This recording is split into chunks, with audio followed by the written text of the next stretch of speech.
बिस्मिल्लाहिर्रहमानिर्रहीम। GTV news के साथ मैं हूं राना कामरान। इस वक्त अल्लामा साद रज़वी हमारे साथ मौजूद हैं और जो एक परसेप्शन क्रिएट की जा रही है उस हवाले से हम उनसे बात करेंगे और पूछते हैं कि ये जो माहौल बनाया जा रहा है, जो बात की जा रही है, इसमें किस हद तक सदाकत है, किस हद तक सच्चाई है।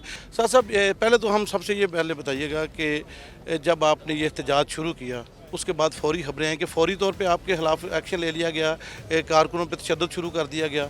इसमें किस हद तक सदाकत क्यों पैदा हुई? क्या ऐसा आपने गलत कर दिया? क्या आपने ऐसा कानून को हाथ में ले लिया कि फौरी तौर पे इतना ज़बरदस्त किस्म का रिएक्शन सामने आया? आप बताएं, घर में बैठा हुआ शख्स क्या करता है? तो वहाँ हम क्या कर रहे थे? रोड भी ब्लॉक नहीं था, एहतजाज भी नहीं कर रहे थे, इंतज़ार में बैठे थे कि जिस दिन हमने जाना है उस दिन अपना जैसे भी तैयारी होती है, सफ़र होता है, वो कर रहे थे। रोड भी खुला हुआ था, ट्रैफिक भी चल रही थी, हमारे घर के दरवाजे भी खुले हुए थे, मरकज़ के दरवाजे भी खुले हुए थे, दफ्तर की लाइटें भी चल रही थी। तो क्या कर रहे होंगे हम? अच्छा, अहले गज़ा से तो हर कोई इज़हार यकजहती कर रहा है, बहुत से सियासी जमातों ने भी किया, मजहबी जमातों ने भी किया, तो आपने कोई हट के किया है क्या, या आपने इसका कोई मिसयूज़ किया है? इल्ज़ाम क्या आप पे? कोई इल्ज़ाम नहीं। तो क्यों आपको पुरतशद्दुद क्यों समझा जाता है? आपको क्यों, आप पे ये इल्ज़ाम है? अभी ये रिएक्शन है, यही कहा जा रहा है कि आप पुरतशद्दुद जमात हैं। हम तो आपके पास बैठे हैं, हम आपसे बात कर रहे हैं। ये तो मैं नाज़रीन के लिए पूछ रहा हूँ कि जो लोग आपको नहीं, जिनकी आप तक रसाई नहीं है, ज़ाहिर है वो आपके मुंह से बात सुनेंगे तो उसका और आउटपुट आएगी। कोई 15 मिनट के लिए सारे कैमरे हमारी तरफ करें ना, तो हम इनके पोल खोल के पूरी कौम को बता देंगे कि ये इनका क्या हाल है। क्या इस तरह अपने कौम के बच्चों के साथ या इस तरह कौम के साथ और इस तरह लोगों के साथ डील किया जाता है जो हमारे साथ किया गया? और ये सारे जो अब यहाँ हम बैठे हैं, ये सारे का सबब तो हुकूमत खुद है। हमारा तो प्रोग्राम था वहाँ फैज़ाबाद से वहाँ तक, और जनाब अब इन्होंने पूरे जनाब यहाँ से हमें निकलना पड़ गया, मजबूरी बन गई। यहाँ अब क्या प्लान क्या है आपका? प्लान वही है, पहले वहाँ से वहाँ तक था, अब यहाँ से वहाँ तक है। अभी आप निकलेंगे आगे? हाँ बिल्कुल, निकलेंगे, चलेंगे, बैठेंगे, उठेंगे, आपसे बात करेंगे, कोई ऐसे चले। तो क्या मुज़ाकरात के लिए कोई रब्ता हुआ किसी से? अभी तक तो हमारे साथ किसी ने रब्ता नहीं। ये लगता है कोई हालात अच्छी तरफ नहीं जा रहे। हालात जैसे भी हों, हम तो जा रहे हैं वहाँ जो हमारी मंजिल है। क्या आपने कारकुनों को क्या आपने कहा उनको? हमने उनको यही कहा है कि पुरअज़म रहें और पुरअमन रहें इंशाअल्लाह।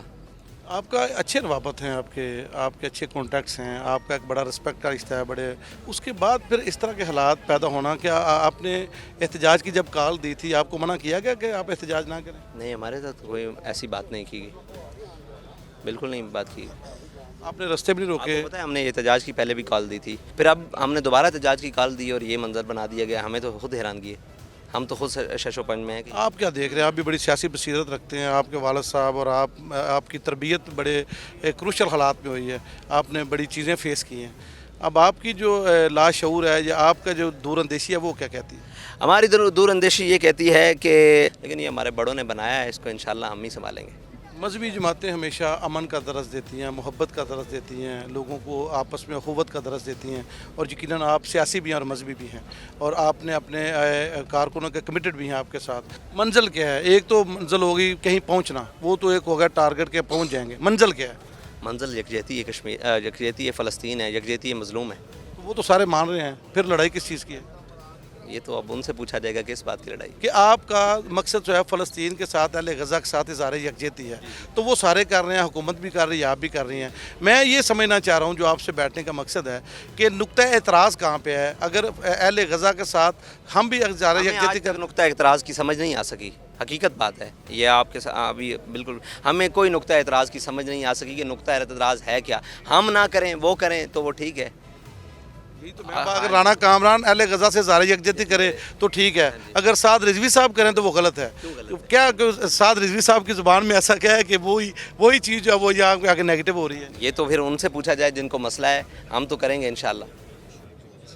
तो क्या पैगाम देंगे अपने कारकुनों को? क्या कहेंगे कि एक लंबा सफ़र आपने शुरू किया, लंबी आपने जद्दोजहद शुरू कर दी, मेरा ख्याल है आप ज़हनी तौर पर इसके लिए तैयार नहीं थे, आप तो बड़ा पुरअमन एक छोटा सा एहतजाज करना चाह रहे थे, लेकिन ये एक लॉन्ग मार्च में तब्दील हो गया। ये आज जुमे के बाद ये आपने ऐलान किया, तो क्या कहेंगे अपने कारकुनों को? ये बड़े पुरअज़म रहें, पुरअमन रहें, साद रिजवी साहब हमारे साथ मौजूद हैं जी, और बड़ी ज़बरदस्त बड़ी सीर हासिल उन्होंने हमारे साथ गुफ्तगू की। हमारी तो ख्वाहिश है कि इनके साथ हमारी लंबी बात चले, लेकिन साद रिजवी साहब का ये कहना है कि वो अहले गज़ा के साथ, फ़लस्तीन के साथ इज़हार यकजहती कर रहे हैं, और हर मुसलमान जो दिली तौर पर जो मुसलमान है उसके दिल में अहले गज़ा और अहले जो फ़लस्तीन है वो बस रहे हैं। अगर वही बात वो कर रहे हैं तो फिर हमें इख्तलाफ की वजह वो समझने की ज़रूरत है कि अगर साद रिजवी अहले गज़ा के साथ इज़हार यकजहती कर रहे हैं, उनके लिए उनका दिल धड़कता है, उनके लिए वो परेशान हैं, तो ये हर मुसलमान का अखलाकी और दीनी फरीज़ा है। और मैं समझता हूँ अगर ऐसा है तो फिर हमें ये सोचना पड़ेगा कि हमारा अगर काज एक है,